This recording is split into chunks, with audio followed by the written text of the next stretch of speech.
What's going on, everybody? It's your boy Al, the electrician, and I'm back with another one. Y'all, special election edition. All right, I was so happy yesterday I didn't even post. I did work yesterday, but I really should have called out yesterday. I took off the day to vote. Took off Tuesday to vote, to reflect, to look at the ballot, to try to do some research. One of the mistakes that I made is I should have opened up the ballot earlier to see who are these judges. That's very important. Who are these judges? Because they're the ones that ultimately are enforcing all the laws. But yeah, man, it's a very, very great day for Trump supporters. Very, very sad day for a lot of these Kamala supporters that I'm seeing. The ones that are grounded and rooted into God, they're not as down. There's a lot of people saying, "Oh, well, God's still the king" and all that. He always been. He always been the king. He always been on the throne. He's always going to be the leader. All right. But the thing is, a lot of people put their faith and hope into something that's faithless and hopeless. All right. There was no hope during the last 4 years. There was no faith in this campaign because she kicked faith out. She literally kicked out Christians when they said Jesus is Lord. She said in response, "You're at the wrong rally." That's what she said, and then those Christians were escorted out, and also they were physically attacked by some of the Kamala supporters. So we just know that we as Christians just not welcome in that. A lot of these liberal Christians in these big liberal cities, they have a serious case of Trump deranged syndrome. I usually didn't like Trump. I was a lifetime Republican. I was a lifetime Democrat, and I usually didn't like Trump, and I couldn't stand him because of the things that he said, right? But it was all basically it was a culture shock because we're not used to hearing politicians talk like that. We're so used to hearing politicians lie to us and say that how much that they love their opponents and all of that, which is great. To love your opponent, love your enemies, love your opponents, love your ops. That's great. But most of the stuff that these politicians we know was just nothing but cat.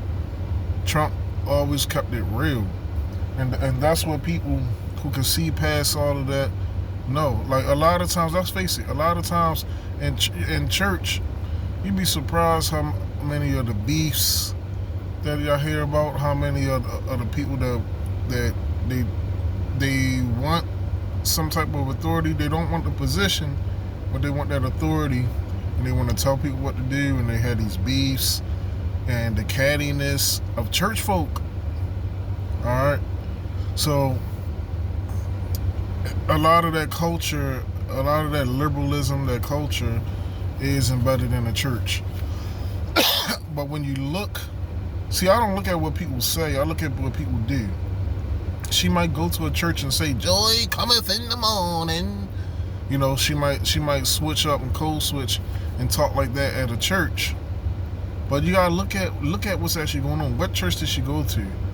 Jamal Bryant, who was ran out of Baltimore, my city, because he slept around with his congregation and popped up in front of the cameras every time some crisis went on.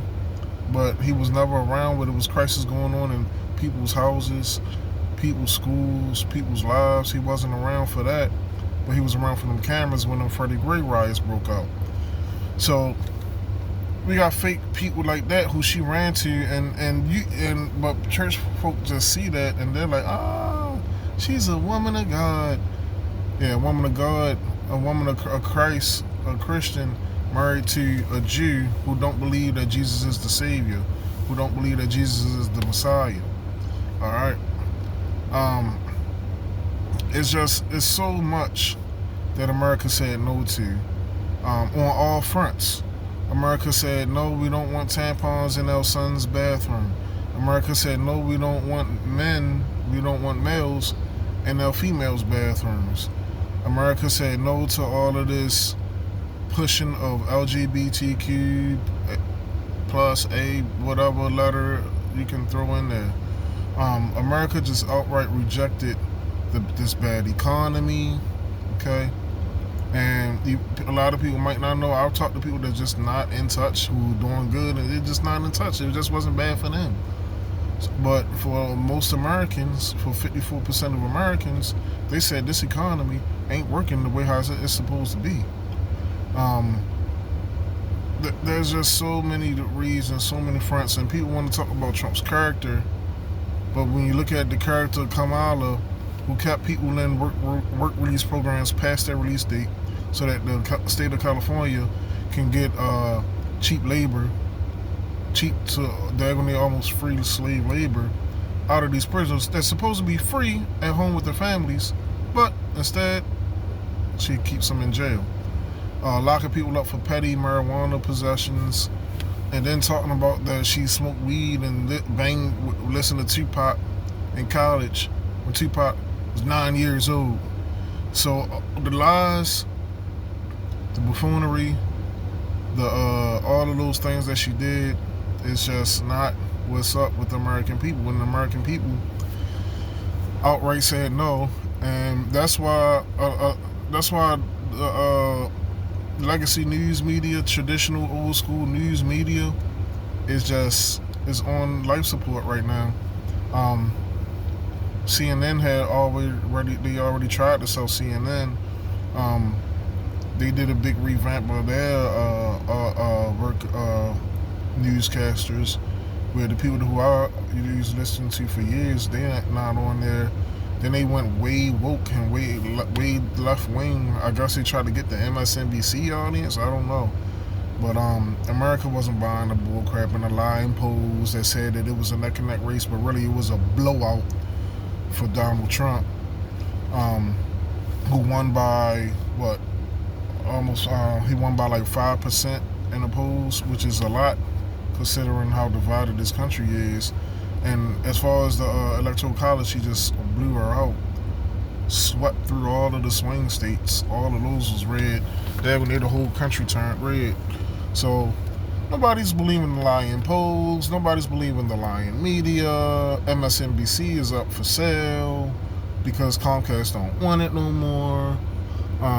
Nobody's watching it because people are coming online watching real stuff like this right here, watching real news, real coverage about real people, and getting real information.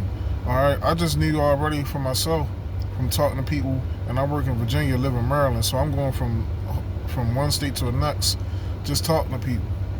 And I met, out of all of the people who I've talked to, I've met like one guy that wanted Kamala to win. Everybody else wanted Trump. So I already knew just from being on the ground, which is like, I think it's the best poll that you can take, because these left-leaning liberal pros, I don't know who they're calling. I really don't know who they're calling. Like I said, I don't know. I haven't met not one single person who ever knows somebody that took a poll, let alone took a poll themselves. So yeah, you want to know what's really out there? Go ahead, hit the streets and ask people. Just ask around, and you'll get the sentiment. Now, and I live in a very liberal area, so that should tell you something. If all of these people wanting Trump, and I live in a liberal area, work outside of D.C., which is very, very liberal, super woke. But all the people that I talk to, maybe it's because I do construction, maybe it's because I'm an electrician, and we tend to be a little bit more red pilled than a lot of these blue pill types.